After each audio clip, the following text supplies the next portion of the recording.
Leadership transitions in the church can be messy, and sometimes they happen too soon. Sometimes they drag on way too long. Sometimes they don't happen at all. But what if I told you that one of the largest churches in Kentucky is about to go through a transition, I think, in a really healthy way? We're going to talk about Southland Christian Church's senior pastor and his transition here on the Healthy Church Staff podcast today. Thanks for joining me. My name's Todd Rhodes, one of the co-founders over at chemistrystaffing.com. And today we're talking about Southland Christian. It's a church, a large church in Kentucky, and their senior pastor, John Weiss, has just announced in the past few weeks that he's going to step down. And here's the really interesting part. At least this is the public story. I don't know the behind the scenes. Maybe there's a bunch of other stuff going on. I don't know. But this is what was reported in the newspaper. He's stepping down not because of burnout. Okay, that's good. Not because of scandal. That's really good. Not because of controversy, but because he genuinely believes it's best for the church. What? What? He's stepping down because he genuinely believes that's what's best for the church? Who does that? What kind of leadership does that? That seems so rare. So what can we learn about that? Well, I think there's three things that we can learn from what Pastor John did here. And a lot of times we often take way too long, or maybe we leave too soon. Both of those can destabilize a church. And what Pastor John is doing here is promoting hopefully a healthy church leadership transition. Now, Weiss has been there. He's served at Southland since the year 2000. So I wish it would have been 1999. Then I could have said the late 1900s. But no, he's been there since 2000. And he sees this dynamic of when should I leave? We did a whole podcast on this just recently and got a lot of really good reviews on that. But we talk in that about the Goldilocks moment. You don't want it to be too soon. You don't want it to be too late. You want it to be just right. So Weiss saw this dynamic and he just determined he wants to get it right. He wants to do it when it's right, not just for him, but primarily for the church. And he references Numbers chapter 8, where the priests began serving at 25 and they retired at 50. So he's choosing to leave on his own terms. According to the public reports, he's not being forced out. He's not being carried out, right? He's not leaving too soon. He's not leaving too late. And I think this is a model of wisdom and humility that many churches struggle with. What about your church? Do you have a leadership transition plan in place? Do you have a succession plan in place? Or are you just hoping that things work out? I've heard churches all the time, because we do this. We do a lot of succession planning and helping churches with their succession plans in our work at Chemistry Staffing.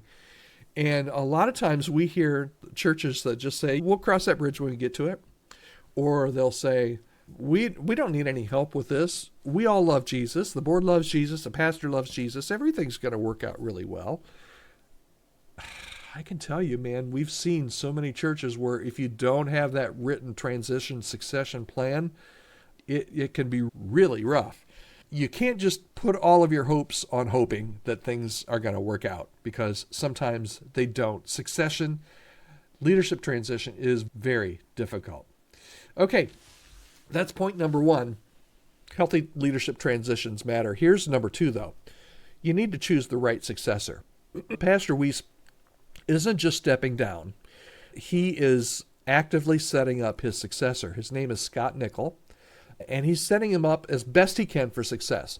So Nichol's been a part of Southland's leadership team, and after years of really careful discernment, walking side by side with Pastor Weiss, he's stepping into this role with clarity and with comfort.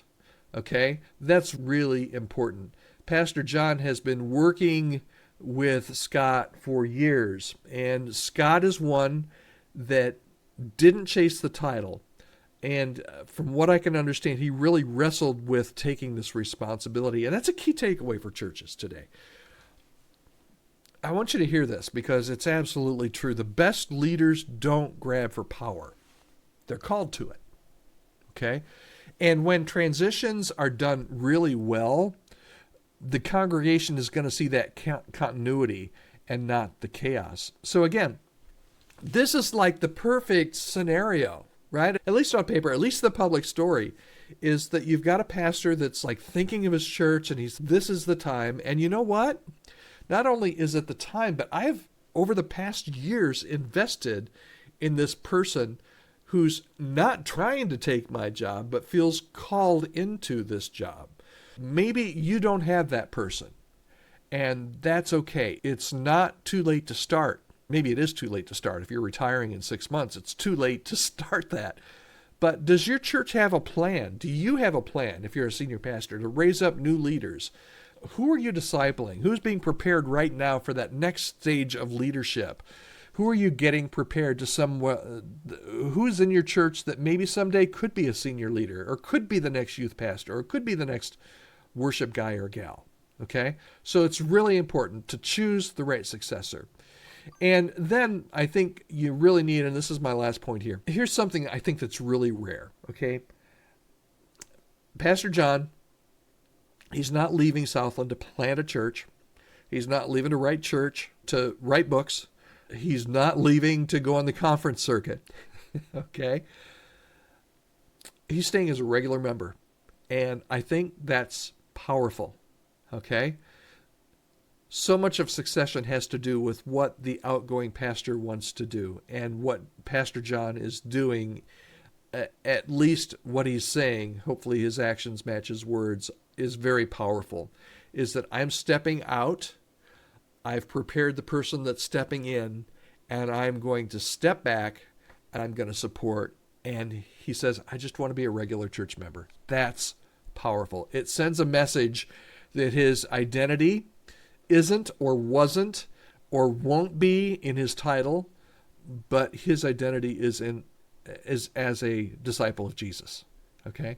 How are you setting the example for what it looks like to transition well? And you say, Todd, I'm not transitioning. I'm not. You have to watch how you say that. I'm not transitioning to a new role. Okay. You might say, Todd, I'm not transitioning to a new role in the next 6 months or a year or 5 years. That's okay. It's never too early to start coming up with your transition and your succession plan. Would you still be at your church if you weren't the one leading it? That's a huge question. And as we close out this episode, I want to say that John Weiss's transition here is really, and again, I'm taking it as at face value from what I'm reading. I don't know John or Scott or any of the situation there, but as I've read it, this is just, it speaks of a case study in humility and wisdom. It speaks of church health, which if you listen to the Healthy Church Staff podcast, I'm all about church health. And his decision to step aside it's not a loss for Southland. It's going to be a change, right? But it's a gain for the kingdom, because this move, this transition, this succession models healthy leadership. And if we want to see strong churches in the future, we've got to get these leadership transitions right today. What do you think about this? How has this kind of challenged you? How have you seen leadership transitions done well or not done so well at all? I'd love to hear your comments. You can leave a comment wherever you're listening or watching this today. You can also send me an email, podcast@chemistrystaffing.com. I read each and every email that comes in, each and every email totally private and confidential as well. And I would love to be able to hear from you and start a conversation with you. So podcast@chemistrystaffing.com. If there's any way that I can help you or your church, or any of my team at Chemistry Staffing can come alongside your church and partner with you to help you find new staff members, to help you in initiatives to help you become a healthy church staff, I would love to hear from you. All right. Thanks so much. This is the Healthy Church Staff Podcast. I'm Todd Rhodes, and thanks for joining me today. See you again tomorrow.